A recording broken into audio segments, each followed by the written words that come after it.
listening to the X-Zone Broadcast Network, www.xzbn.net. Radio's authority on the world of the paranormal and the science of parapsychology, celebrating 25 years of broadcasting. Broadcasting around the world and to the great beyond.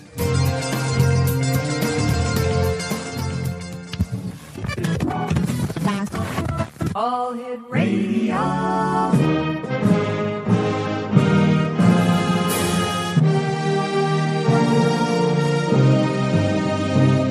Welcome to the X-Zone, a place where fact is fiction and fiction is reality. Now, here's your host, Rob McConnell.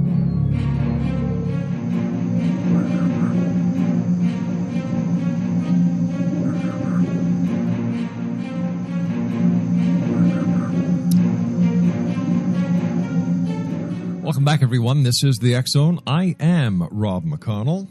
And X-Zone Nation, if you would like to get a copy of the X-Chronicles newspaper online with our compliments, www.rel-mar.com/X201510. Oh, my gosh. What a busy night tonight. It is a Thursday, November the 5th in the year 2015. And don't forget, Exonation, on the 11th, ironically, Remembrance Day here in Canada, Veterans Day in the United States, we are going to have a bit of a battle of our own here from 8 p.m. until 10 p.m., a return to a debate that we had in September. One side of the debate, we have Stanton T. Friedman, the great-grandfather of ufology. On the other side of the debate, Michael Horn, the North American representative for Billy Meyer. The topic at hand is the continued discussion of the Billy Meyer case with one major change. Over the past weeks, Michael Horn has been sending Stanton T. Friedman information about the Billy Meyer case because Stan said he just didn't have enough information on the case to make a proper, educated opinion on it. So Michael Horn has been more than gracious, as Michael always is. And so is Stan. Stan's a great guy. A lot of respect for Stan.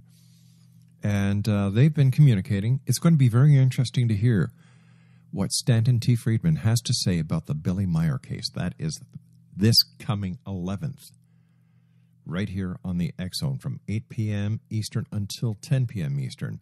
It'll be heard around the world on the X-Zone Broadcast Network, the Digital Broadcast Network, and the Digital Satellite Network. My guest this hour is James SNIECHOWSKI. We've had the pleasure of having Jim on before. We're going to be talking about Jim's new book entitled Worship of Hollow Gods. Now, in Worship of a Hollow God, James bears witness to the world of a sensitive 9-year-old boy subjected to the underbelly of his Polish Catholic family in working-class Detroit. Now, the year is 1950. The family gathers for a Friday night family poker pinochle party. The outcome reveals a world no one ever talked about then and are forbidden to talk about even now. The unspoken, the impermissible, the reality beneath every family's practice appearance, and what lies beneath when the front has been ripped away. Now, Jim unsparingly yet compassionately evokes the temptations, trials, and tactics of the family characters while revealing the hollow gods they worship without knowing it. Readers, no matter where in the world, will be prompted, if not pushed, to confront the hollow gods that reside, like living ghosts, in the unseen of their family's way of life, the invisible sources and shapes that their beliefs and behaviors have formed over the years. Joining me now is James, or Jim SNIECHOWSKI. And Jim, welcome back to the X-Zone.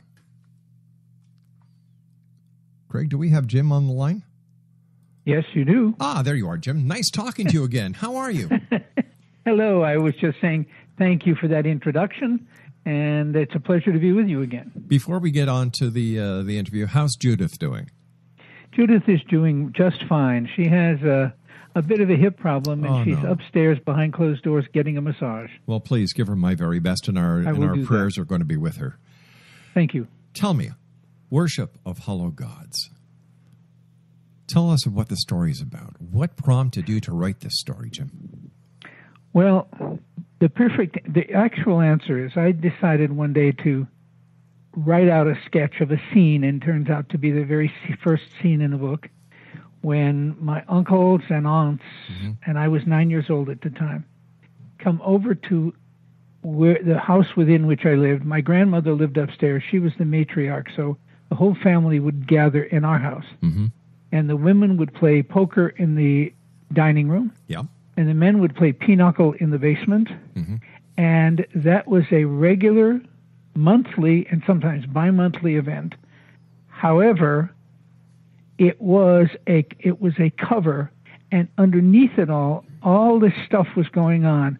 The resentments, the jealousies, the angers, and the men, actually, there was a time when the men were playing pinochle in the basement, and the people next door called the police because they thought a fight was going on in the basement. They would argue and scream at each other. Oh, my gosh. And it was a way of them bonding the family. And I lived in that, and I was and continue to be, but I was a very sensitive child.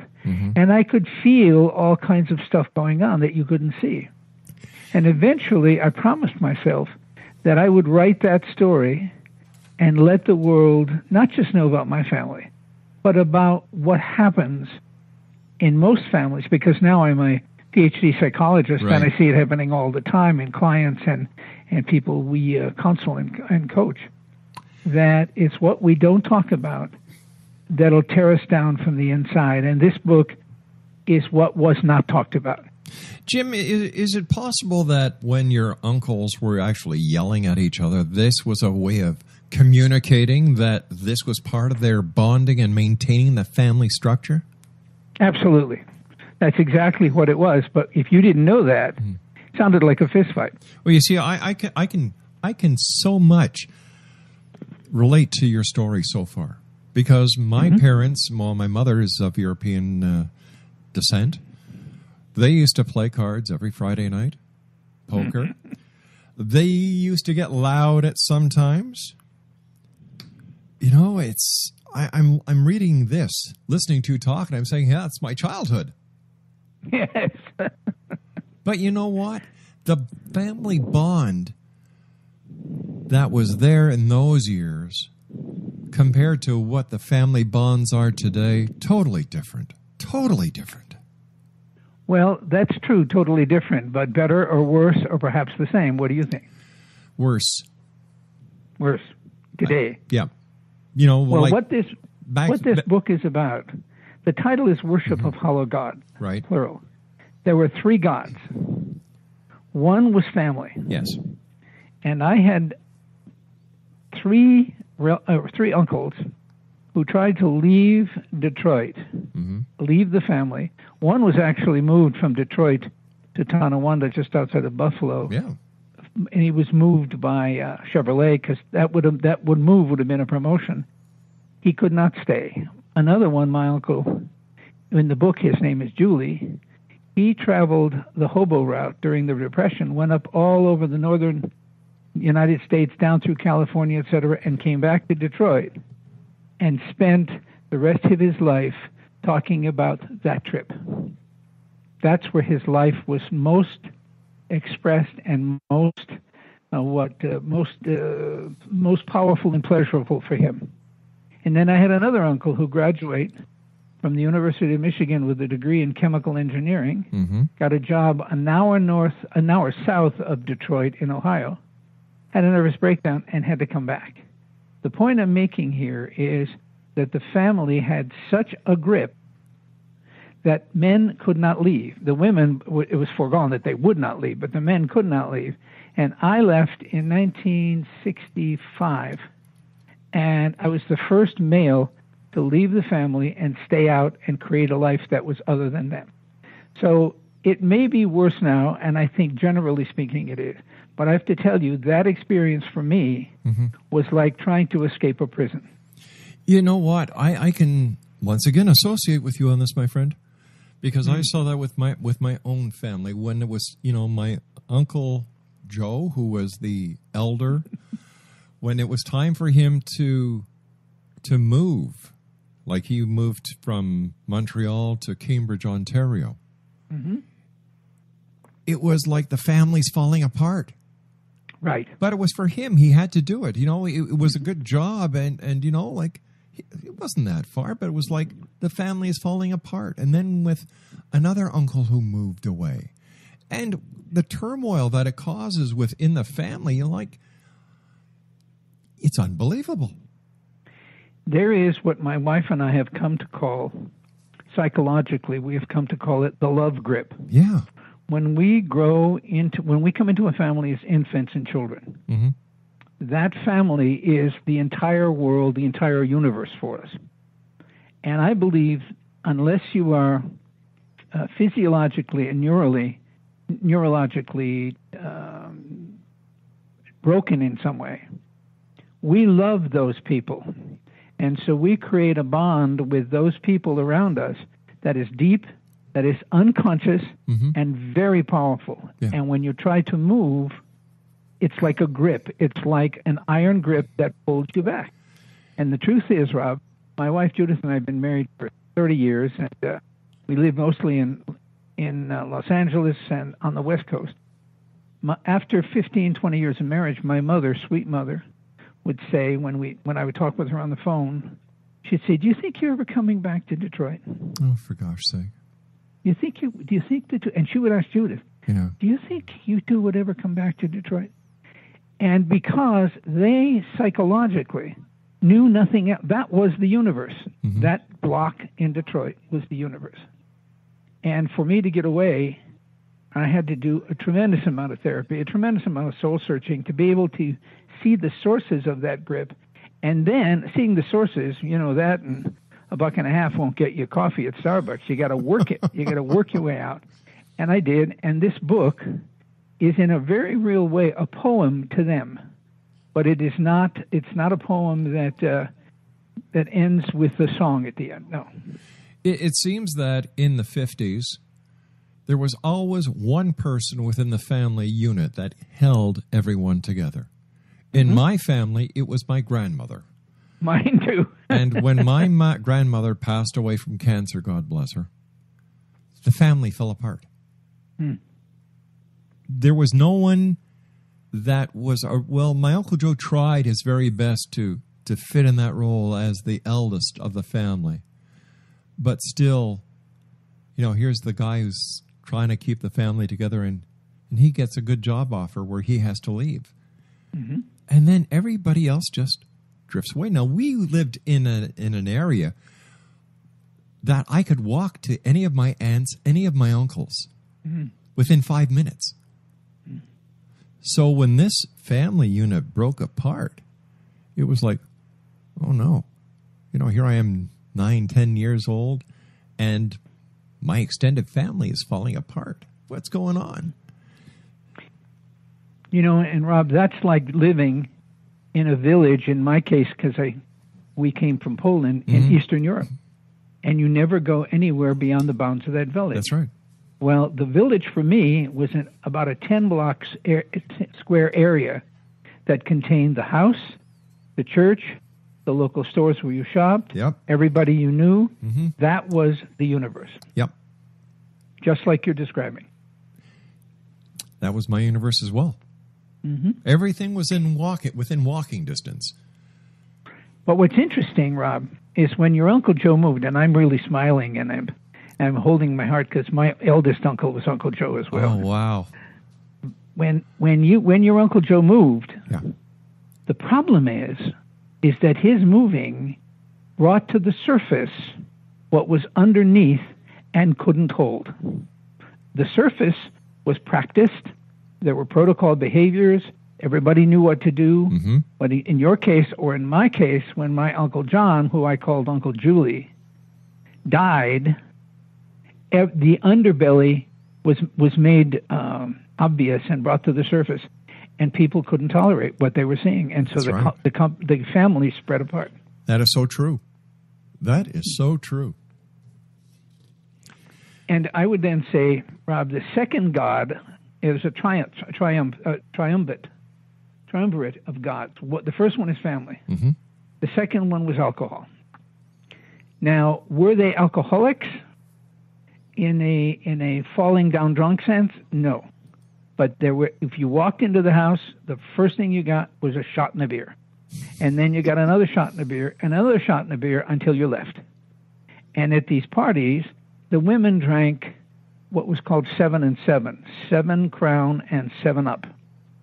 The men drank Stroh's beer, which was the hot beer in 1955 Detroit. Right. And Boilermakers, so they were shot in a beer, shot in a beer, shot in a beer. And that was I'm going to, you know how in the Catholic Church where I was raised, communion is the centerpiece, physical expression of of Jesus and God when the Mass is held. Not Jesus, but God the Father when Mass is held. Alcohol was sort of the physical centerpiece of our family, and people they weren't falling down drunk, but they were all drunk. Yeah, I hear you. I hear you because once again, it sounds just like a lot of families. Yeah. By the way, are we related? Yes. With the name McConnell, I'm assuming your people are from Ireland or someplace. Well, you know what? It's funny because my dad's family is from Ireland, but my mother's family Polish. Oh, then we are related. My grandparents were from Warsaw. Wow. Or as my grandmother used to say, Warszawa. Warszawa. Yeah. That's right. I was raised on golubki, stuffed cabbage, pierogi, the whole bit. So chicken soup. At our house, we had during the week we had chicken soup with noodles, homemade noodles, for dinner every night, and on Sunday it would be beef soup with noodles. Mm-hmm. We were Rob. We were peasants. We came from peasant stock. They all came from the countryside. Nobody came from an urban environment in Europe. Yeah. And one day when I was in college, I was taking a world history course, and the topic on that day wasn't the topic, but what was mentioned on that day was how the Romans used and possessed slaves. And I thought to myself, and I had this gestalt flash of projecting myself 2,000 years into the future in a class reading a book about the time I was living. And I asked myself, well, who are the slaves here? And oh my God, I'm one of the peasants here. And that was a primary motivator to get me to move and do something else with my life. Do you think that there's something in each of our lives that is the catalyst of where we finally end up? That's a really, really good question, because there are two different approaches. James Hillman, a very prominent American psychologist, I don't know if he's alive anymore, but he had a different approach. Generally, the thought is that we grow up based on the early experiences that we have. He thought that we grow up toward an intuition of where we're supposed to go. So he tells the story of Manolete the bullfighter. Manolete was a world acknowledged and high celebrity in Spain. And at 9 years old, he was a terrified child. So you can look at it developmentally and say that as a terrified child, he compensated for that by getting into a ring with 1,000-pound really enraged bulls to compensate for his fear. James Hillman says, in his being, Manolete knew intuitively, but not articulately, that he was going to be facing that bull in 10 or 15 years, and he had damn good reason to be afraid at 9 years old, although it was totally intuitive. So to answer your question, I don't know, but I think I prefer Hillman's point of view. Yeah. Go on, Jim. Okay. The third God was the church. Now, the church was a carryover from medieval Europe, with all of the gods and demons and threats and punishments and the violence that existed in medieval Catholicism. And now, I'm not brushing the entire of Catholicism with dark demons, but there was a large chunk of it. And my people were peasants. So they suffered those demons as they were taught that they had better behave, they had better not get a step out of line, or they would be punished in some horrifying way. That church was dominant in the neighborhood, and it was dominant and punitive and terrifying. And the thought, for example, of leaving the church behind was an e-ticket straight to hell. Period. I mean, you left the church behind, and in the next moment, eternity in hell. Those three, family, liquor, alcohol, and church, held that family together. And the first one to leave Detroit in 1965 was me. Wow. I was the first male who left, because a number left. For example, the one who went to Tonawanda, Buffalo with Chevrolet. He left physically, but he did not leave. Could not leave the bond. He was bound in Detroit. He couldn't leave that. I left and I stayed out. But for years. I mean, I'll tell you one time, Rob. My mother would say to me, and I was living in L.A. Did you go to church this week? And I would have to say no. And I knew that disappointed her, and I didn't want her to be hurt. So one day, I took a walk through the woods on a Sunday morning, and I wrote a poem about that experience, and I sent it to her, and the title of it was, "Yes, Mother, I went to church today." And she received it, and she got it, and she said, and she never asked me after that whether I'd gone to church or not. So what do you expect, or what would you hope that people will walk away with after reading Hollow Gods? I would want them to see that without judging themselves, without condemning themselves, that what happens in families of Catholics and Protestants and Jewish people and atheists and everybody, what happens in families happens on two layers. The surface layer, where everybody learns their roles and plays them, and then underneath that, what is actually going on that people say to one another when other people are not around. And I heard it all the time. You know, my father would complain about this one. My grandmother, by the way, who lived upstairs in the upstairs apartment of the house, she was the matriarch, and she ran the family. Yeah. And she would just excoriate people for behaving in a way that did not fit in with her Polish Catholic experience and her Polish Catholic belief. I would like people to know that this happens, and I'm giving you an example of how it happens, and some parts of it are rather gruesome.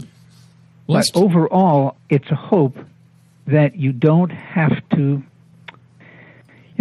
be burdened and enchained by what's happening underneath. You can face into it, and then you can change it. And if changing means you have to leave, then that's what you have to do. But you don't have to stay imprisoned. All right, Jim, we're going to talk more about this when we come back from this news break. Jim, always great talking to you.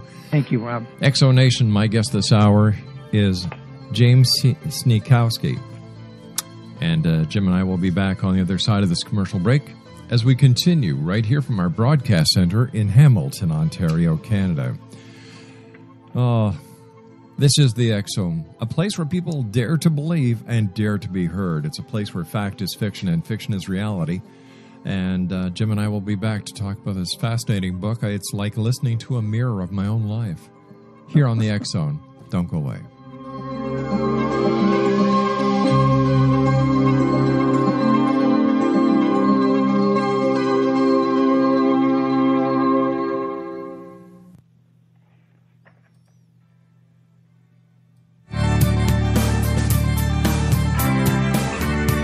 You're listening to the X-Zone Broadcast Network, www.xzbn.net.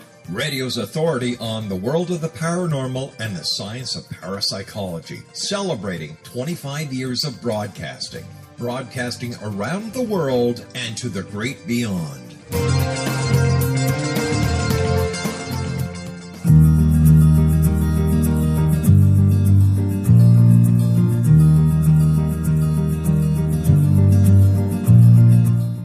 While science pursues fact, magic accesses the quantum level, bridging random facts to form truth. As long as science and magic remain separate and polarized, the truth cannot be known.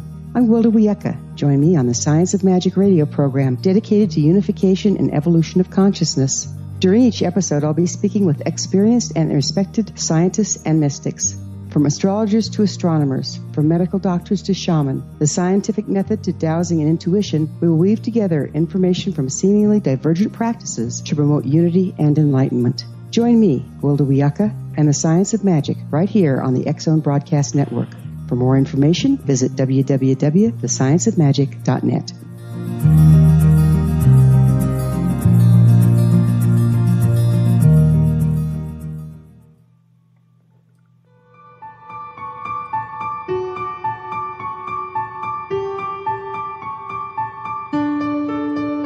The Carl O. Helvey Holistic Cancer Foundation is a new nonprofit foundation that focuses on a holistic approach to cancer that includes physical, mental, spiritual, and political aspects. Cancer education, research, and care are provided for all types of cancer patients. You can listen to interviews with cancer doctors and survivors and read research on holistic aspects of cancer at www.holisticcancerfoundation.com. That's www.holisticcancerfoundation.com.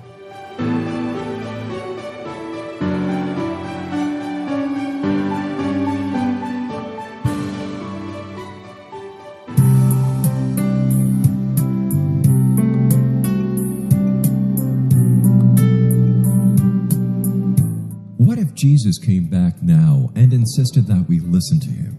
How would the world be different if Christians really followed the Gospels? For 2,000 years, we've been practicing a religion. Now it's finally time to get it right. Read Liberating Jesus, new from Roberta Grimes. Meet the Jesus you never knew. Roberta uses afterlife evidence and biblical analysis to prove that Jesus is exactly right. Learning the lessons that he came to teach is the reason we are born at all. Roberta says he has come back now to insist that we actually listen to him so we can begin to use his teachings to unite and transform the world. Liberating Jesus wherever books are sold. Jesus has the answers, and it's not too late. Roberta blogs and answers questions at robertagrimes.com.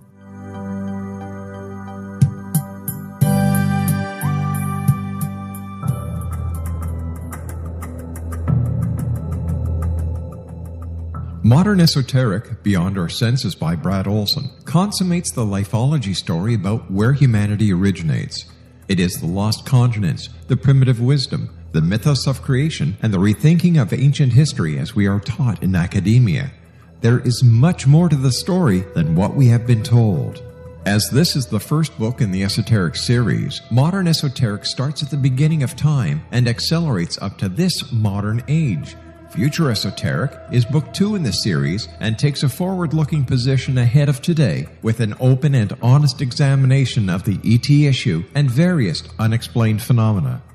To discover the writings of author Brad Olson, visit www.bradolson.com. That's www.bradolson.com.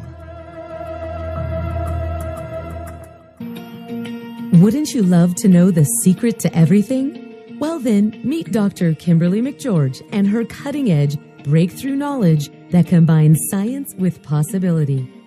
Dr. Kimberly brings real-life answers and healing to those open to alternative solutions. She teaches solution-based programs and classes that will change all areas of your life forever. Specializing in conscious creation, intuitive readings, and energy medicine, you can rapidly shift health, relationships, business, and money and abundance challenges quickly. Receive her best-selling book, Secret to Everything, at no cost by going to secrettoeverything.com/X-Zone. That's right, transformation can start now. Just go to secrettoeverything.com/X-Zone and receive Dr. Kimberly's book for free. Ever wondered if your advertising dollar is really working for you? If your ad would have been here, you and more than 4 million people would be listening to it right now. Contact ads at xzoneradiotv.com.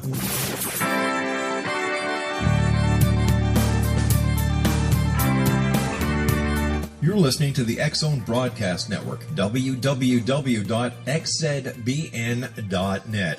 Radio's authority on the world of the paranormal and the science of parapsychology, celebrating 25 years of broadcasting around the world and to the great beyond.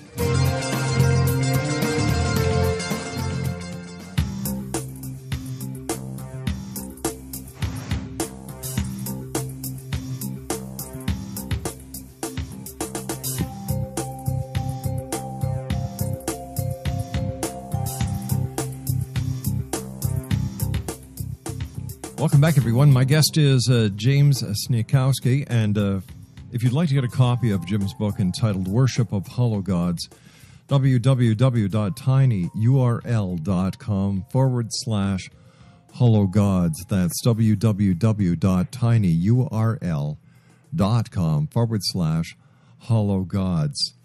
Jim, there are several instances in your story where you seem to be hallucinating. Now, did you actually hallucinate? Well, I say that the story is based on true life events. Mm-hmm. And so as a result, some of it is dramatized. But it looks like a hallucination. And if you look at it from a sort of a neurotic perspective, it probably was a hallucination. But during those years, it appeared to me as though I could see things. I could see beyond what was on the surface to behind what was there. That's partly what gave me such trouble and emotional upset, because I thought I could see things. So did I actually hallucinate? The answer is yes and no. Maybe, if you applied a modern-day diagnostic to it, it might be called that. But it was very powerful for me because I was able to see what was beyond what was the surface. And it's actually what this book is all about. So did I hallucinate, Rob? I'm not sure, but those events actually did occur. How did your childhood and the events that you write about in your book, Worship of Hollow Gods, how did they form the Jim SNIECHOWSKI that I've come to know over the years? Well,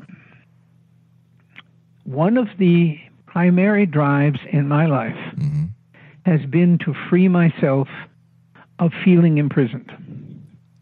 Now, I have never been in jail. Yeah. The worst that's ever happened is I've got a speeding ticket now and then. So I'm nothing criminal ever happened to me. Right. But I never felt that I possessed myself, that I was free within myself, that there was a freedom for me to function with grace and ease. And it was because I felt gripped by my unconscious. And if this book is about anything other than the fictional narrative that I tell, it is about the power of the unconscious that all of us experience. I was a very sensitive kid. I was emotionally very sensitive. I was very, very imaginative. And all of those experiences sort of sunk to the bottom into the unconscious. And by the way, just as a side point, I don't know if the unconscious is down or up or sideways, but generally we see it as sinking down into it. I keep using this same word. I was imprisoned in there. Now, I felt it as imprisonment. A lot of people don't. A lot of people love it. The people in my family of my mother and father's generation, they lived it, and they never left it. But my brother and I needed to get out. So how did it form who I am now? Right now, Judith and I are executive coaches for the executives at the LinkedIn Corporation. And also, we are there on a retainer basis, Monday, Tuesday, Wednesday, and then Thursday and Friday we have our own private clients, and we help people break free of what they can feel but cannot see. And in a way, that book is an expression of that. The invisible chains that bind so many people. And people behave out of them. And because we can't see them, because by definition they're not seeable because they are unconscious, right? Because we cannot see them, we take them, Rob, as though it's the nature of our reality. And who is audacious enough to question reality?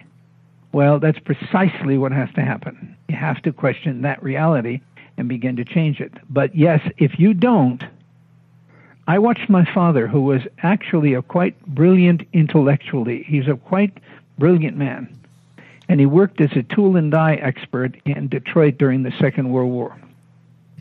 And beyond after that, but that's what he did. And his father, well, I won't get into that part of the story, but my father could never have his own business, run his own shop. He worked for other people his entire life, and a number of instances was abused by those folks. And my father comes from a Detroit street, and he was a member of a Detroit street gang, and all he knew to do was threaten them. And of course, if he had done any of that, he'd ended up in jail. He was so limited in his ability to perceive options outside of how he grew up and the rage with which he lived. And so I could see it. I truly loved him. I wanted better for him, but he wasn't open to that possibility, so I had to leave to get out to find my own life. How can your book be used by parents of today? That's a really good question, and I thank you for asking it. Reading this book will show you, without psychological language and without theoretical language, how something like this actually happens. And if I would be deeply pleased if someone read the book who had children, or perhaps had very little ones, tots, 1 and 2 and 3 years old, and thought to themselves, my God, this could happen with our family as well. And I have to become more and more aware, self-aware, aware of others, and aware of the universe, so that I can be as mindful as I can in bringing up these two new beings who are absorbing the environment like sponges without question, which is what we all do in our early years. If somebody left reading that book with that, and I would also like them to say it's a well-told story, but if they could leave with that, I would have felt very successful. Jim, as a psychologist and as a person who has worked within the mental health industry for a number of years in one way or another, what do you see as the biggest problem in today's so-called modern family? Ignorance. And it doesn't mean that people aren't educated. Ignorance to what happens to this nervous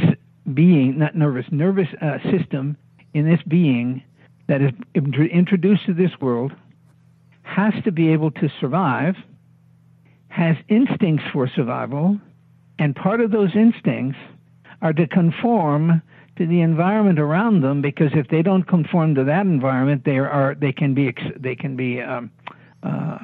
exiled, they can be given away, can be thrown away. In some cases, they can be brutalized. They have to conform to the environment. If that's all that happened, it would be okay, because you could then sort of say, well, I'm not in that environment anymore, and so as a result, I can leave it behind. However, as your Uncle Joe, who when he moved, the family came apart. Right. When my Uncle John, the family came apart. Those very early experiences, and I'd rather the audience think of them not in psychological terms, but almost like they're physical.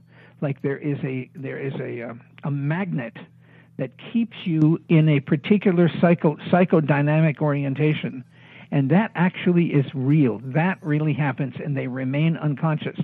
And the deadly aspect of it is after you do it, after you go through it for a number of years, unquestioningly as a child, there is a very little impulse to say, well, I'm going to change this, unless you're in real psychological pain. And then you have to change it, and then I pray to God that you get a therapist who knows what he or she is doing. Exonation, my guest this hour is the author of Words of Hollow Gods. His name is James SNIECHOWSKI. We've had the pleasure of having Jim and Judith on with us before on the X Zone. They're always welcome members here of the X Zone. And if you'd like to find out more information about Jim's book, it's available at tinyurl.com/Hollow Gods. Are you seeing more and more people coming to you and Judith with the pressures that modern day society is putting on the family unit, especially children? Well, what's happening is people are becoming more and more aware of the power and the danger of those early years. There's a phrase, Rob, in the Catholic Church that says, Give me your child till the age of 7 and you will have a Catholic for life. That is not nearly as ominous as it sounds. Well, in Catholicism, you can't go to Holy Communion until you're 7 because it's understood that in order to go to Holy Communion, you have to go to confession. And in order to go to confession, you have to know the difference between right and wrong. And that doesn't come online in terms of our brain power until around 6 or 7 years old. And that has been demonstrated scientifically by child psychologists.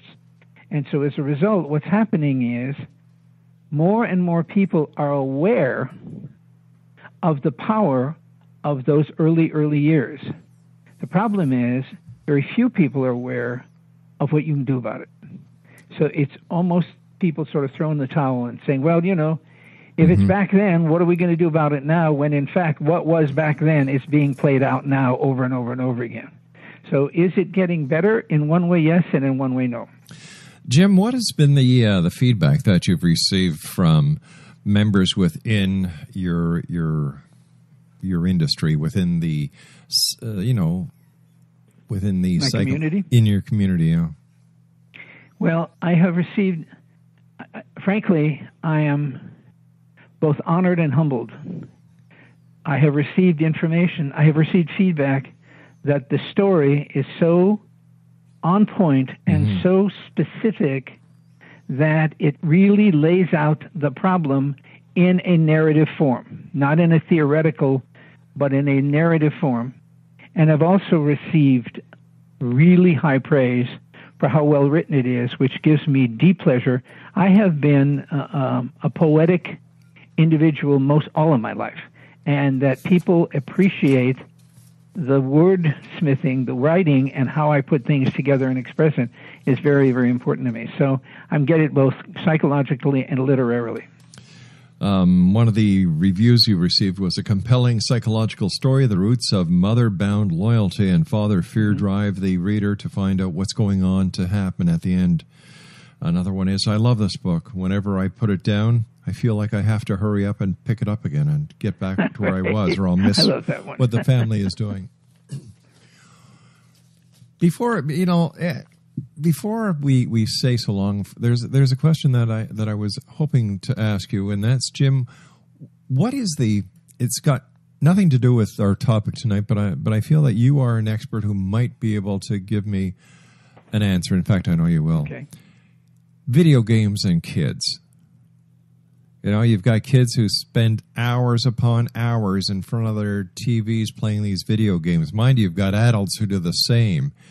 When it comes to the destructive video games or the war video games, the ones where you steal cars, you shoot prostitutes, you shoot cops, how does this affect a young person? I'm going to give you an answer that is going to sound like it's off point to begin with, but it isn't. Okay. In 1800 England, there were no children's clothes. Children's clothes, at a certain level of society, I mean, at the very, very poor levels, they just made do with what they could get. But at a certain level of society, there were no children's clothes. They were all adult clothes, and the children were assumed to be young, small adults. So out of that comes a phrase, act your age. Now, why do I set that up? Because I believe still no matter how far we've come along a long way in the 20th century, that people see children not as children, but they see them as tiny adults. Right. And as a result, if you put an adult in front of an arcade game, Mm-hmm. theoretically, that adult sees that game as a game. But the child, who has yet developed a very precise and specific sense of I am me and the world is out there, and that gets blurry, you put that same child in front of one of those video games you described, or another one that really roils me is you go to a supermarket, and at the cash-out stand, there are magazines, and at the level of the eye level of a child of 3 or 4 or 5, you got magazines with females who are damn near nude. Yeah. That is a crime because the children are soaking that stuff in.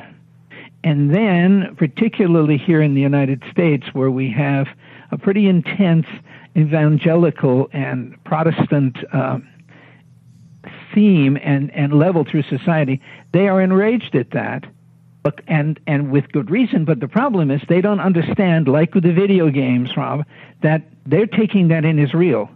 And then suddenly when they get to be older and reality smacks them in the face, there's tremendous confusion. I don't like those games because I think that what those kids are taking in, and again, over and over and over, so you reinforce and reinforce and reinforce, it becomes habituated, and once it's habituated, it's unconscious, and once it's unconscious, it's like the nature of reality. How about bullying on the internet? Are you and Judith seeing a lot of people who are coming to you for help with that?